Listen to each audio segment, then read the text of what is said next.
¿Es el voto de obediencia el más importante de los tres?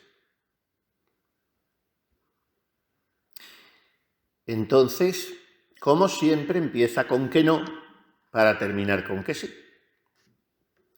La perfección de la vida religiosa, ¿con quién empieza? ¿Quién la inaugura? Nuestro Señor Jesucristo. Y Cristo nos da un mandato especial sobre la pobreza. Por eso, San Francisco se enamoró de la pobreza porque estaba enamorado de Jesucristo. Entonces se desposó con la dama pobreza, que era tanto como unirse para siempre con aquel que siendo rico por nosotros se hizo pobre para enriquecernos con su altísima pobreza, como la llamó el hombre más parecido a él, Francisco. Pero el mandato que nos dio Cristo es: ve, vende todo lo que tienes y dalo a los pobres. Vamos, mandato no, consejo. Pero sobre la obediencia no dijo nunca Cristo. Anda, ve y obedece. Por tanto, la pobreza como voto es más excelente, es el mayor de los votos. Pareciera, parece ser. Eclesiástico 20:20 dice: el alma del casto no tiene precio. Por tanto, parece que el voto más sublime, más excelente, más angélico es el de castidad. Cuanto más importante es un voto, más difícilmente se dispensa. Y cuando hablaba Santo Tomás, ahora se ha minusvalorado todo mucho y ahora los votos por eso se hacen y se deshacen y se marcha la gente de un convento después de muchos años de profesión solemne, que es mucho más estrecha, más intensa jurídicamente que la profesión perpetua. Pero cuando habla Santo Tomás, los votos de pobreza y castidad no podía dispensarlos ni siquiera al Papa. Y de la obediencia a su superior sí le podía dispensar a un súbdito el Papa. Por tanto, el voto de obediencia parece menos importante. Pero acudamos de nuevo a la autoridad, y ya hemos recurrido a ella varias veces, de San Gregorio Magno, en sus Morales, que ya hemos presentado que son una exposición sobre el libro de Job, los Morales de San Gregorio. En el libro 35 dice el doctor Magno, San Gregorio, dice: con razón se antepone la obediencia a los sacrificios, puesto que mediante las víctimas se inmola la carne ajena, mientras que por la obediencia se inmola la voluntad propia. Pues si los votos de la vida religiosa son holocaustos, porque inmolan la carne, la castidad, y el afán de poseer para la carne, la pobreza, el de obediencia es el más grande de todos, porque el voto de obediencia no inmola algo externo a mí, algo material, sino que inmola mi propia voluntad. Y como dice San Gregorio, la obediencia vale más que los sacrificios. Nos dice el Salmo también. Por eso el voto de obediencia es el más importante del estado religioso y siempre Santo Tomás con sus distinciones en tantos casos tripartitas. Por una triple razón es el voto de obediencia el más importante. Primero, porque mediante él se ofrece a Dios lo más excelente, ya lo hemos explicado, que es la propia voluntad, que es más excelente que el propio cuerpo, que eso se inmola por la castidad, y es más excelente que las cosas exteriores, que eso se inmola por la pobreza. Por tanto, de aquí se extrae que el voto más excelente es la obediencia. Y es más agradable a Dios la obediencia que lo que se hace por propia voluntad. Hay una carta, también la citamos un día de estos, de San Jerónimo, al monje rústico, que dice: mis palabras lo que pretenden es enseñarte a no confiar en tu propia voluntad. No hagas lo que quieres, come lo que te manden, conténtate con lo que te den, viste lo que te ofrezcan. De ahí que el ayuno no sea agradable a Dios cuando se hace según la propia voluntad.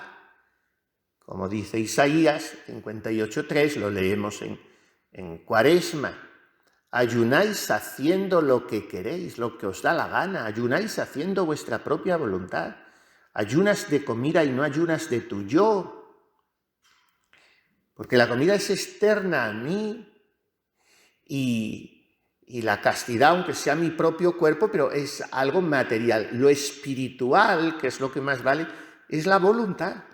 Yo renuncio a ella por la obediencia.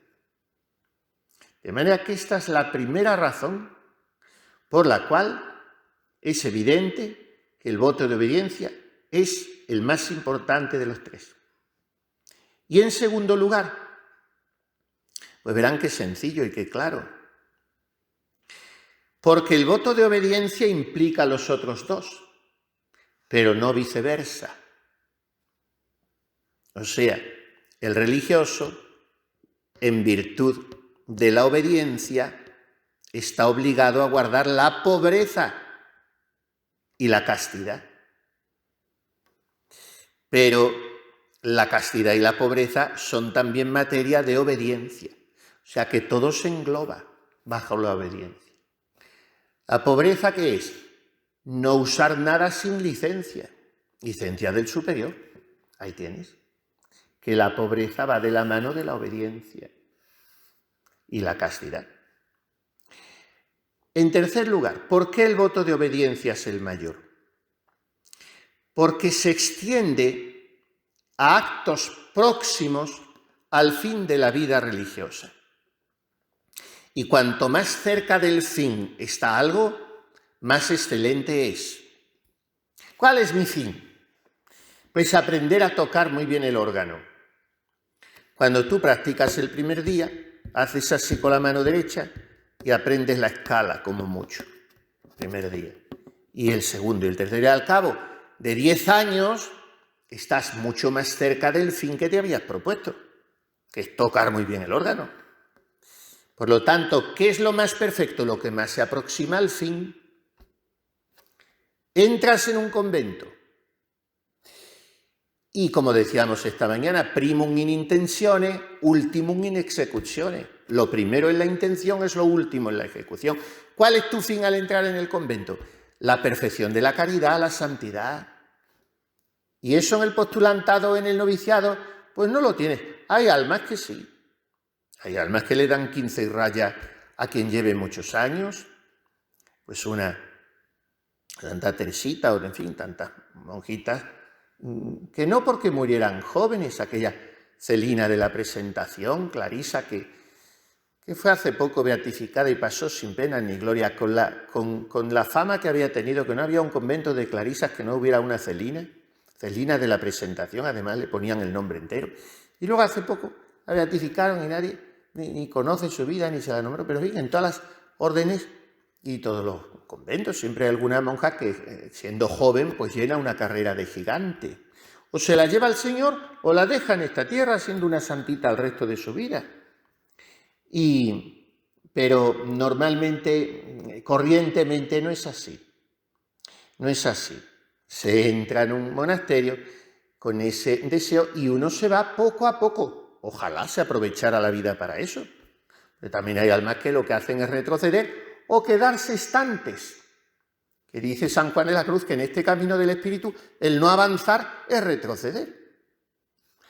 Pero normalmente sucede eso, que al fin se va aproximando poco a poco. Y entonces lo más perfecto cuando se aproxima al fin.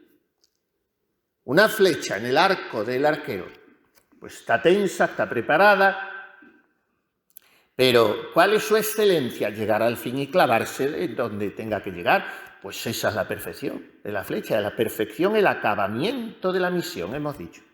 Bueno, pues tercer motivo por el que la obediencia es lo más excelente de los 3 votos, porque se extiende a actos próximos al fin de la vida religiosa.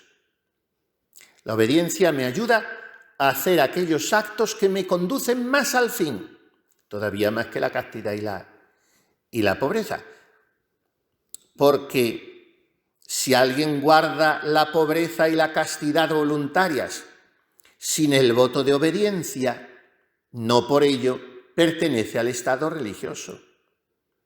O sea, que al empujar la obediencia, esas otras 2 flechas, que son la virginidad y la pobreza, es la obediencia la que está empujándolo todo a su fin. Que lo que más nos asemeja al estado que tendremos después de alcanzado el fin es la virginidad, porque allí serán como ángeles en el cielo, dice el Señor. Sí, que también es absolutamente propia del cielo la pobreza, porque allí no habrá bienes exteriores, ni materiales, ni ambición de nada, todo libertad es la pobreza. Pero que la pobreza y la castidad, lo que las impulsa es la obediencia, por tanto, lo que más nos conduce al fin es la obediencia. Y eso de que Cristo no lo mande como consejo, lo mismo que mandaba la pobreza, pues es que el consejo está incluido en el seguimiento de Cristo, porque el que obedece cumple la voluntad de Dios. Y cuando dice sed perfectos como mi Padre Celestial, la obediencia es el mejor camino de perfección. Por eso es más esencial a la perfección la obediencia que la pobreza. Porque ¿quiénes fueron perfectos en su seguimiento de Cristo? El joven rico no, los apóstoles. Por la pobreza y por la obediencia, pero los apóstoles dicen, nosotros, cuando dice el Señor, el que deje padre, madre por mí, por el Evangelio, y entonces dice San Pedro, pues nosotros lo hemos dejado todo, pobreza, y te hemos seguido, obediencia. Lo hemos dejado todo porque queríamos seguirte. O sea que lo principal en nosotros ha sido la obediencia a tu palabra.